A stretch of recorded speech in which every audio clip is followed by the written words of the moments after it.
what we tend to do in terms of the way we mix, obviously we group, because that's what everybody does. If you have a big section of strings, for instance, you're gonna narrow it down, you're gonna group it. You won't gonna have like every violin individual in an individual fader. You're gonna group it to a stereo or a surround kind of group. So we bring the groups out, and we have the expansion card that gives us another 8, and we use it as auxiliary, so we can send to every outboard gear we have. So there's loads of different combinations that you can do here. Plus you have all this library of plugins which you can use at any given point. So I mean, I've worked this system a lot. I'm very happy with it, and you know, definitely recommend it for any other person that wants to build up a similar setup. Cool. Should we just quickly go through what we got down here? Yeah. There's the MIDI side of the Pro Tools is there at the top. Yeah, you've got the MIDI obviously gives you 10 ins, 10 outs. But it's MIDI accurate. Again, it goes down to the clock. So what it is yeah, it's very MIDI accurate, and that's the reason why we went for the MIDI, you know, DigiDesign MIDI, because yeah. It's worth mentioning the wiring we were talking about earlier. The recording room, everywhere's wired for. That's the right. MIDI goes right the way through the whole place. Bill. Yeah, what happened is Bill Ward, who is our technical installator, he, again, after sitting down actually working out what it is that we actually wanted to be able to do, he actually then sat down and drew up the plans in terms of how we would actually work the wiring. So yeah, we can use MIDI in any of the spaces. But likewise, to your mic preamps, that's all coming through on the wall panels. Yeah. So you can work. Yeah, you can work anywhere. It's the thing is that where people may sometimes make mistakes is that they think, well, okay, then we've got the live room, so get inside the live room and get on your bass guitar. But then it might be a situation where actually, do you know what? I'm really sort of feeling quite relaxed over here on the sofa. Can we sort of just get a nice stool there, and you know, still have the drummer inside the drum room? We're all still there. We all got the headphones on and what have you, and we can just work like that. So all it is just, again, allowing the flexibility to be able to actually work from as many different directions as possible. One correction that I want to make is that's not the mic preamps that they coming up on the wall. What it is basically all the sockets in the wall, they end up in the patch bay. Yeah. So you can use with any choice of mic preamp you want. So basically, if you have 8 inputs here and another 16 over there, you can use them the way you want. You can even use them as sends. You don't even have, for instance, to get the sound out of there and into a mic preamp, but you can send something there. For instance, if somebody has a sampler, real-time processing, or any other reason. Yeah. Cool. What's second down in the rack then? Well, this one. Yeah. That's just a classic DAX headphone preamplifier. Right. So yeah, final amplifier actually. So basically, yeah, you just have 4 individual levels, but it has 2 different settings, so you can have 2 stereo signals and 4 different volumes for them. But how we using it, we use 1 signal going in and then just you know, having individual volume for different headphones. Yeah, so you can send it into the various rooms again. Vocal booth might have a separate feed to the live room, and again, then multiple split it in the live room. If you've got a band of 5 members, then you'll split their, you know. It helps a lot when you have a drummer, for instance, that plays very loud and they want a lot of volume in their headphones, whereas a vocalist wants like quiet so they can perform. So you get individual levels.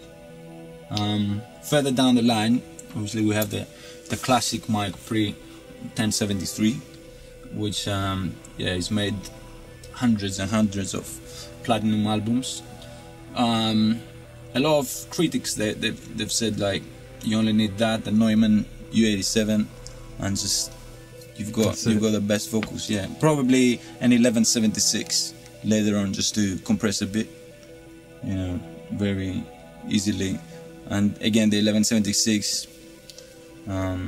You can have it as like 2 o'clock and 10 o'clock attack release, and just works, but just a little bit of compressing and that's it. So Further down the line, obviously, we have the patch bay, which is a Bandam patch bay.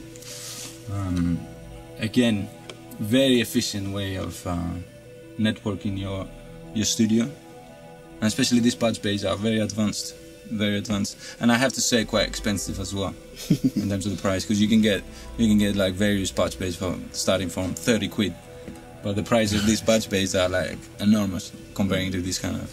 But the technology with these patch bays, you can actually, whereas if you go and you bought another patch bay, once you decided, hey, do you know what, something's up with this, it's like useless.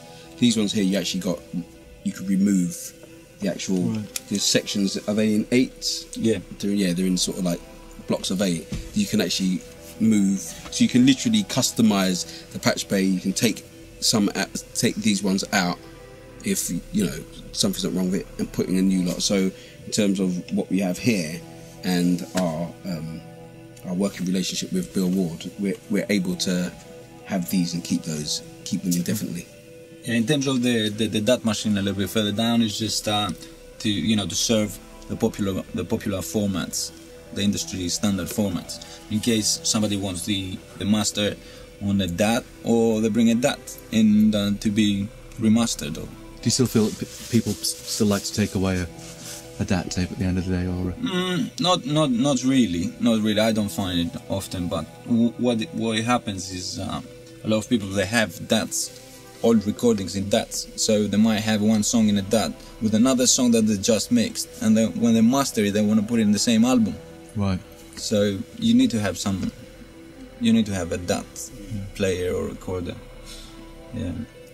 Further down again, we have the sync of this design, which gives the time code in all of the studio. Very easy to, what I found with this is very easy to connect with the rest of the equipment. Like in terms of the rest of the DigiDesign stuff, you literally have to put in loop in, loop out, and that's it, it works. It gives time code. Alright, you know, demystify, time code demystified, because it was a big problem in the past, like thinking about jitter problems and you know, delays and all that kind of stuff. So that's the benefit of one solution for the whole thing. That's yeah, because at the same time you can control an external video player, for instance, that receives time code, so you can actually control it via this.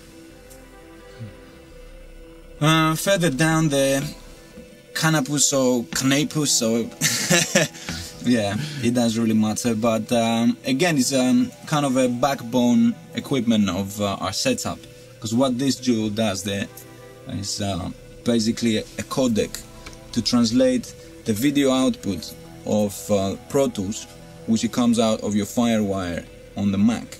It translates it to normal BNC, like normal digital signal that you can connect in a digital monitor. So straight away, this is a real-time processor that it helps us for the post-production stuff. And I have to mention that we connect a lot of different sockets at the same time, and it works perfectly. So you can connect, I bet you, I haven't tried it, but I bet you can connect even 10 monitors and it's still gonna work.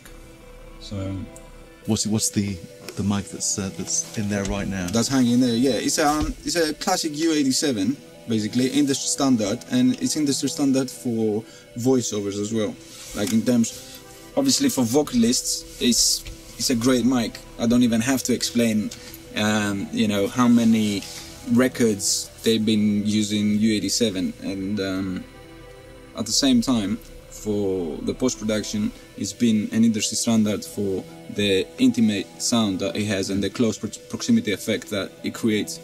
You know, like sounds, for instance, where you have, you know, Dustin Hoffman in cinema, like a close-up, and you hear his voice with a lot of bottom end. You know, that type of sound and proximity effect that you get when you are closer to the mic. Yeah, our cupboard has other microphones as well. In terms of Neumann, we have the TLM 103. We have Josephson's for overheads for drums. Obviously, you know, SM57s. You know, it's not always that you buy £1,500 worth of a microphone. Sometimes you buy the ones that they are £100 because they are industry standard as well. Again, Yeah, we have about 4 of them. We have 4 SM57s. We have 2 D112s, obviously another industry standard for bass drums. And yeah, we invested as well on Audio Technica. So they're quite good for vocals, you know, quite decent. They're 44, 33 something.